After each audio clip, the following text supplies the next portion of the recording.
All right, guys, so we're gonna be training some chest today for you, but you see me doing back.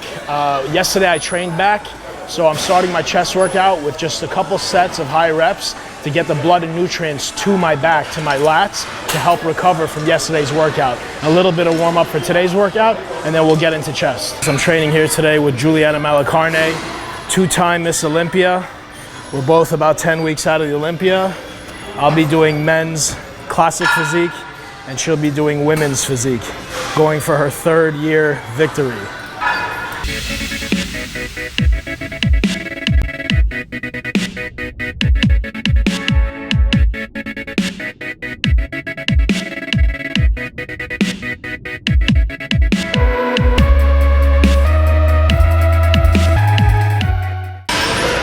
So here with the cable, guys, it's not your conventional bent over crossover. I'm sticking the chest out, shoulders back, and I'm bringing them together like this, almost like a most muscular. What it's gonna do is give you a lot of detail right over here in your chest. And also it's gonna hit your lower chest. Big misconception, guys think bringing the cables from down below will hit the lower chest. But the way you gotta look at it is this way. The insertions for the chest are here. They all begin here. Upper chest inserts here, mid chest here, lower chest here. So whenever you bring this point close to this point, it's declined. When you bring this point close to the top of the chest insertion, it's inclined. So bringing from down below will not put focus on your lower chest. It'll hit your whole chest, but mainly focus on upper. Here in this exercise, you're gonna put a lot of focus on down below and on the outside, giving a very chiseled look.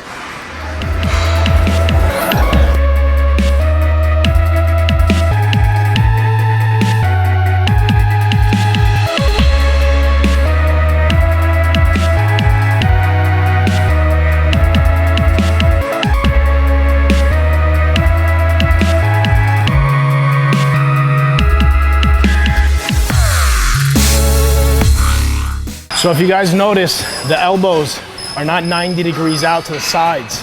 They're down a little bit, closer to your rib cage. It's gonna cause more chest activation, and also it's gonna take the stress off the delts. So you'll see a lot of guys pressing like this, 90 degrees. You don't want that. You wanna bring the elbows in a little bit. It'll also give you nice power from that movement. You see how she brings the weights down?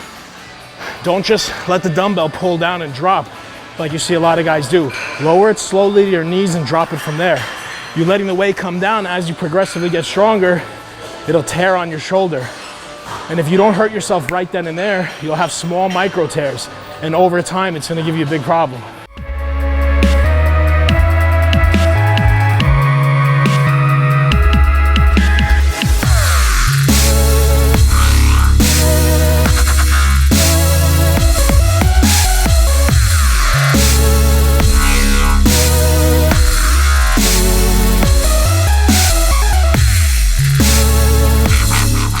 So guys, I'm getting asked a lot about volume. How many sets, how many reps, how many exercises?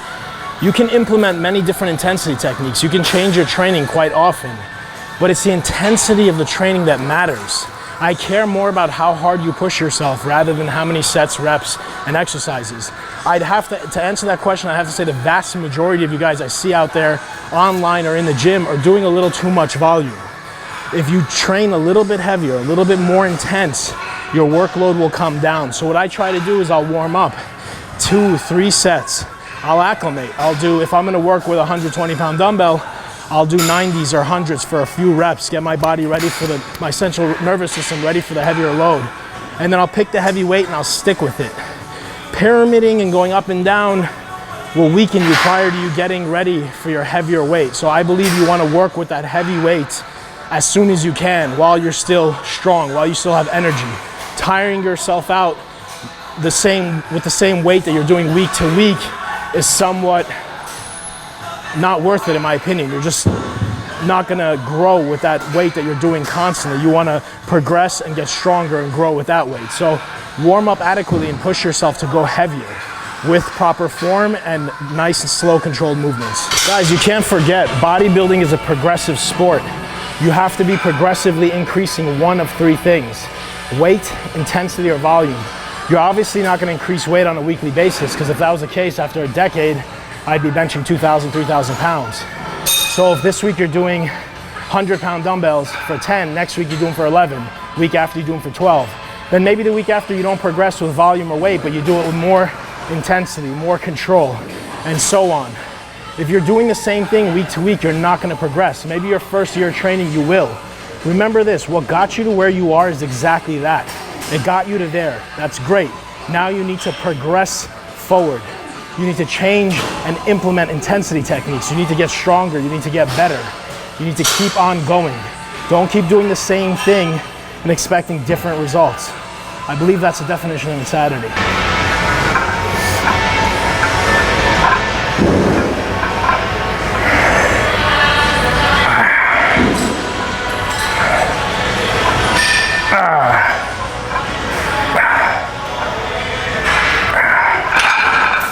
So with this exercise, guys, just like anything else, I do my best to use my chest that I'm training and not too much other muscles like my delts, my arms. Where you position yourself with the decline is very important. If you go too low, you're gonna be putting a lot of stress on your shoulder, your rotator cuff. If you come too high, you're gonna be using too much of your arms and too much of your delts. So you wanna position yourself at the right spot where you're not harming your shoulder, but you're putting the load on the chest. So if you watch Jules, she's positioned so she's getting maximum contraction once the hands are together. You wanna make sure the chest is being contracted fully. And don't be confused. The decline is a great exercise. It hits the whole entire chest. A lot of depth and thickness.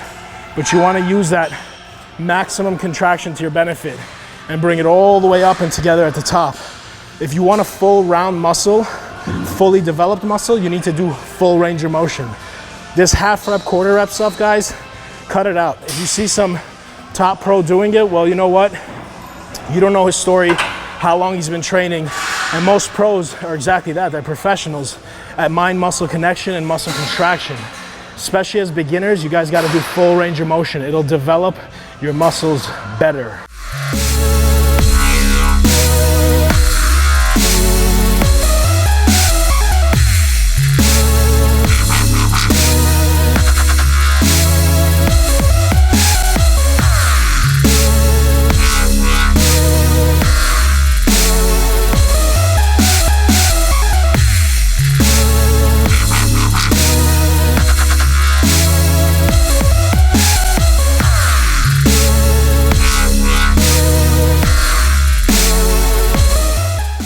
One of the exercises I see being done wrong more than anything, when you're doing a dumbbell fly, the elbow does not change.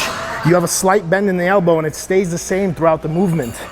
You come straight out, you don't bend. What guys do is they go too heavy, they go straight and bend down, and that's a fly press. It's great, but it's not a fly. What you want to do is hug a tree. You keep a slight bend.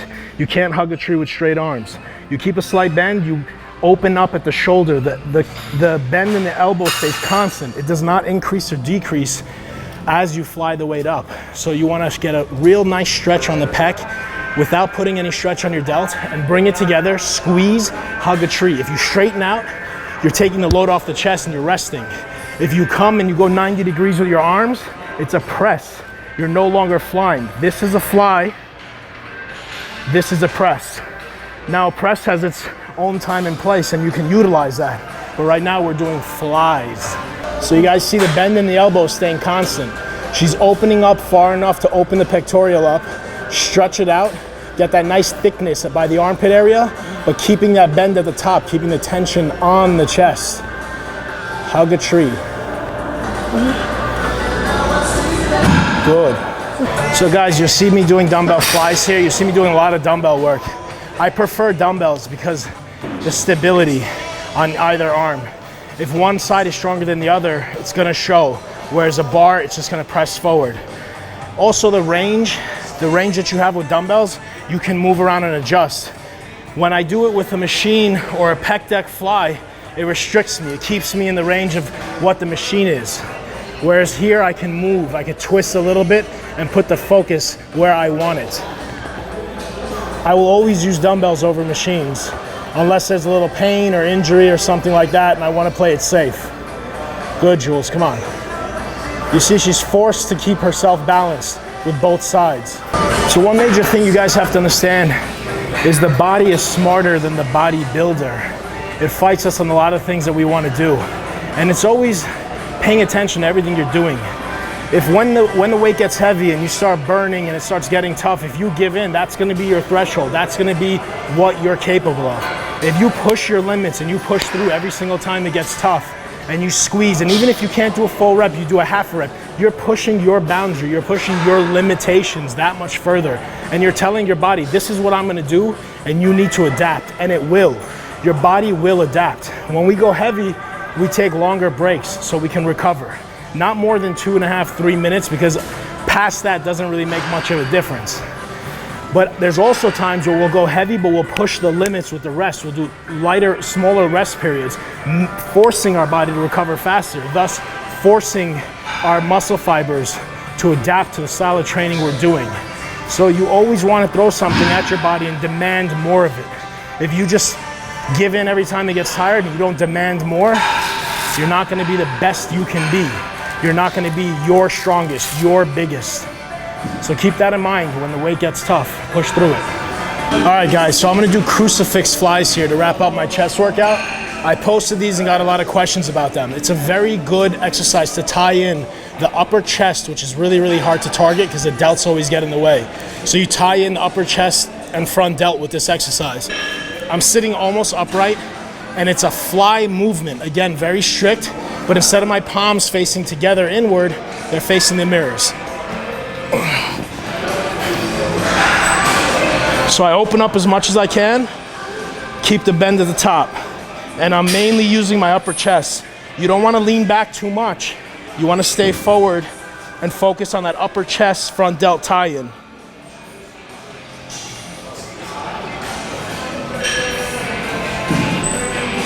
And what I'll do, this is a little bit light, just want to make sure I got the movement down, no aches or pains, and then we'll work on the next set. What I'll do after these is I'll let the dumbbells fall a little bit inward, and I'll press real close together. And although this is considerably lighter than what I would use for an incline press, it's very tough because the angle, and after a few reps of the crucifix flies, gives a great, great pump in the upper chest.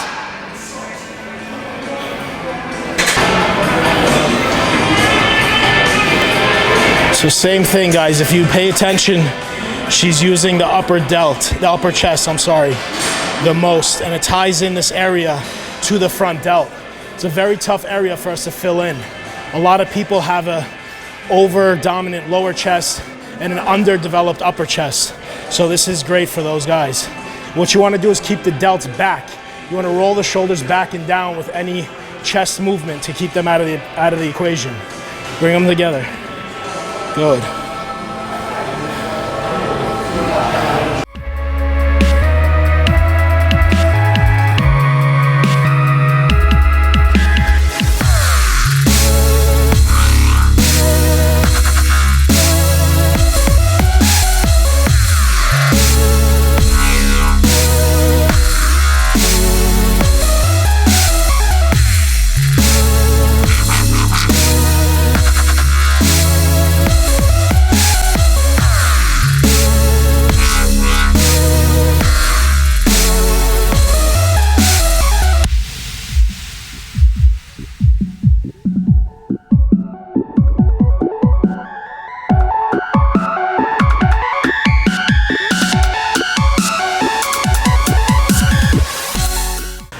And I get asked a lot about this. I forgot to mention this to you guys.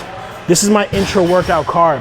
I'm a big believer in having an intra-workout carb for immediate recovery, and I get a nice pump from it as well. I personally use Plasma by Biotest. It's highly branched cyclic dextrin as a carb source and hydrolyzed casein as a protein source. They're both very, very high quality, high absorption carb and protein. I notice a significant difference while I take it. Not only do I get a pump and more fullness in the muscle at hand, but I also have more intensity for a longer period of time. So we're only super strong and super intense for X amount of sets or reps throughout a workout. And it pushes me that much further. It gives me that much more fuel where I'll get a couple extra sets or maybe even an extra exercise of high intensity. Once the intensity drops off in the workout and you're just kind of half-assing it and the strength is gone, you're going through the motions, you might as well just go home and eat and start the recovery process.